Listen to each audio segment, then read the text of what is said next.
everyone, Rosabel's here. This is an overview for what to expect on Arknights' next side story, Exodus from the Pale Sea, which is our first event in Iberia that has nothing to do with the Seaborns. We're free!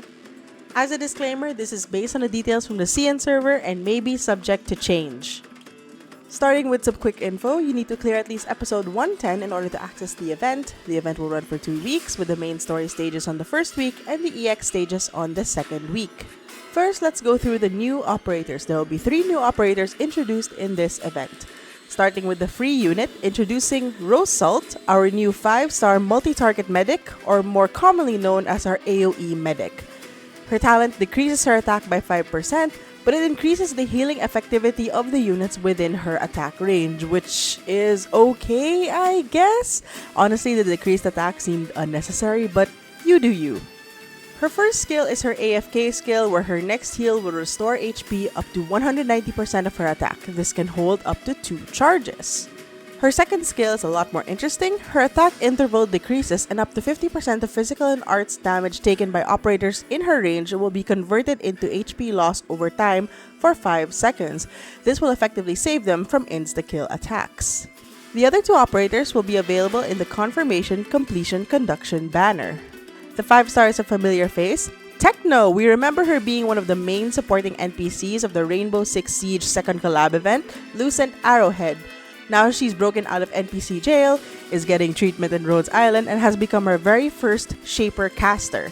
This is a type of caster that gets a summon when she defeats an enemy and can attack enemies blocked by her own summons. This is going to be our introduction to this class, which will be followed by our first 6-star in this class coming up, Eblana, aka Nekras. Her talent basically states that whenever an enemy is killed in her range, she summons up to 5 puppet dancers in its place, and these inflict arts damage. Her first skill gives Techno extra attack and gives the puppet dancers 1 extra block and buffs their HP and defense.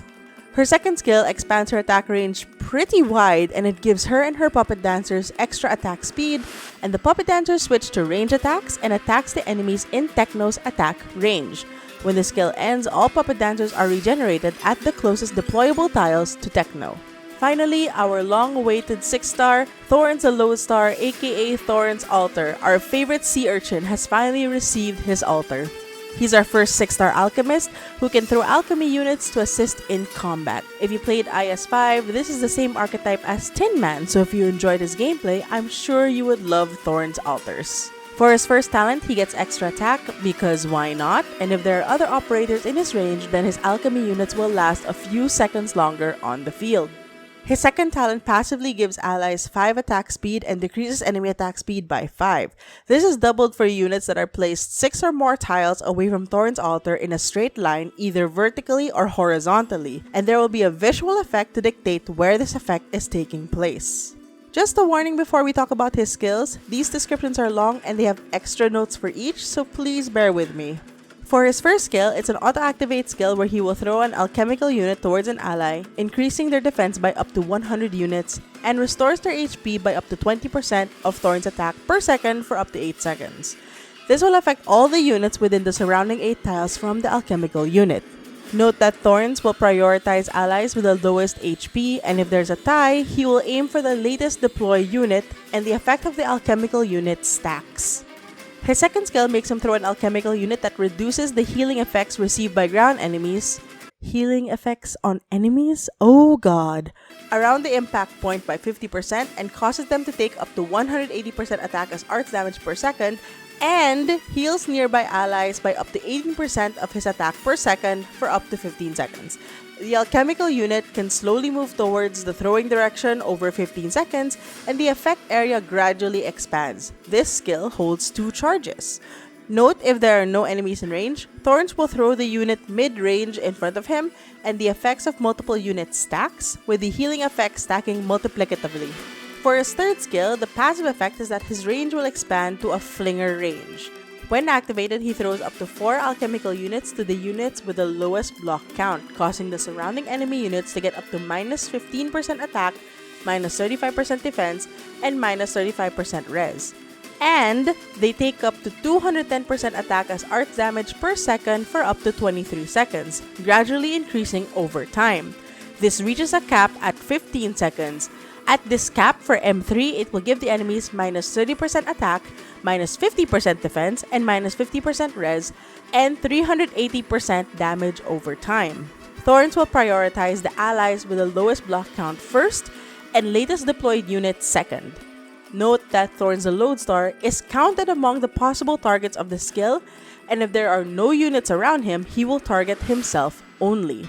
Multiple alchemical units do not stack the attack, defense, and rest debuff, but they do stack the damage over time. Do with that information as you will. Oh my god, Thorns, you're crazy. Anyway, these 3 units will be receiving 50% more trust during the event. Now we go to stage mechanics. This event is basically the Pirate Sea stage from Plants vs. Zombies 2. Moving on to the rewards. I'm kidding. Or am I? This event will introduce a new terrain called the Salt Desert. In these styles, friendly units cannot be deployed in them, but they can be traversed by enemy units. This will decrease their movement speed by 70%, and they will slowly sink to their doom. Literally, after being stuck in the terrain for 15 seconds, they will automatically die. You know, it's kinda like the water in PvZ, except not instant. As usual, there will be enemies that can ignore these tiles, but one of the enemies will be something called a bridge builder, who, when they reach the Salt Desert, they will start building a suspension bridge across at the rate of about 2 seconds per part. Once the bridge is built, they stay to maintain the bridge. With the bridge built, enemies can traverse through them unaffected by the Salt Desert. It's kind of like those planks in PvZ. Cool. And finally, we have the Salt Bombard, which is a static hostile device. It continuously targets a set tile marked by an orange crosshair and will bombard it whenever its skill is ready, dealing splash physical damage. When an enemy of weight 3 or less is near the cannon, they can load themselves into the cannon and be shot to the target the next time the bombard fires. You know, it's kind of like this is probably getting old. If they get annoying, they can be attacked and destroyed, but good luck with that. Low res though, so you could probably shred it with arts damage, but honestly, I don't think it will be worth the effort. Now, I'm not saying Arknights is copying Plants vs. Zombies 2. I get it. Pirate theme, boarding ships, cannons, planks. It's a flavor win. What are you gonna do? I am saying it's funny though. Anyways, moving on to the rewards, completing all the stages and the challenge modes will give a total of 28 OP. The farmable tier 3 items in this event are sugar packs, aketons, and grindstones. Completing stages will also give salty scale bass soup. Official translation pending. Anyway, this is the event currency, which can be used to buy things from a shop. Speaking of the shop, some of the notable items here are rose salt potentials and blue poison shoal beet skin if you miss it from the old CC. We also have the usual 3-head hunting tickets, resources, materials, and furniture. The unlimited material will be Loxic calls again, so if you haven't stocked up on them from the last 2 events, you can get even more. I'm actually hoping HG changes it because I kinda have a lot already. Note for new players, prioritize getting the rose salt potentials and the furniture from the shop so that when the event reruns next year, you can get yellow and purple certificates. As for other in-game updates, I'm not sure if they'll implement this immediately or before, but characters will now greet you with a message and a gift on their birthday. The PRTS Proxy Annihilation card will be renamed into Routine Stage Proxy card, translation pending. This gives me the impression that we can use these outside of Annihilation at some point, but don't quote me on that. And the most important update, we can finally rotate assistants! Yes! I don't have to debate on who should be on my screen. Oh my lord, my skins! They can see the light of day! Sorry about that. Reeling it back in. For operator updates, operator records and our paradox simulations will be added for Ceylon, Courier, Rose Salt, and Techno. Operator modules will finally be added for Arts Fighters.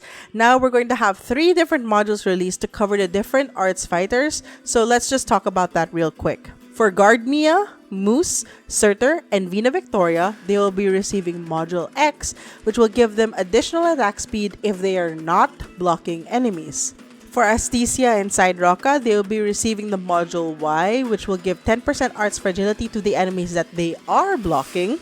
And for Viviana, she will be receiving the Delta module, which will allow her to deal an additional 15% of attack as elemental damage whenever the enemy is under the effect of Burn Elemental Burst.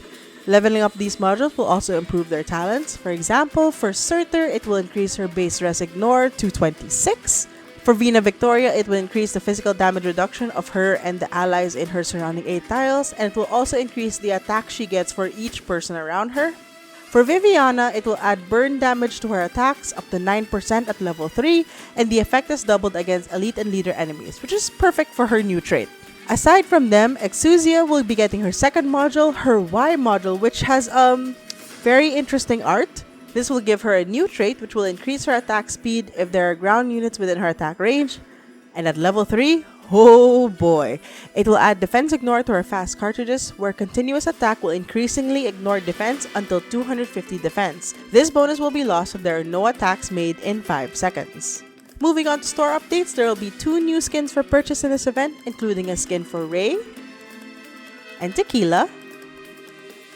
And there will be also a few rerun skins, including skins for Gray the Lightning Bearer, Puzzle, Tsukinogi, Kanipalat, Kiara, Golden Glow, Penance, and Erato. For those with spendable money, you can purchase the specialist chip pack in the shop if you're too lazy to farm for those chips on your own. And that's it for this update. I'm gonna stream the event open when it comes out, assuming nothing goes horribly wrong with the update, and I will do my best to pull for Thorn's Altar. Hope you guys can join in and have some fun with me. Once again though, if I'm in too much pain, I'll announce it in my community page if I end up canceling the stream.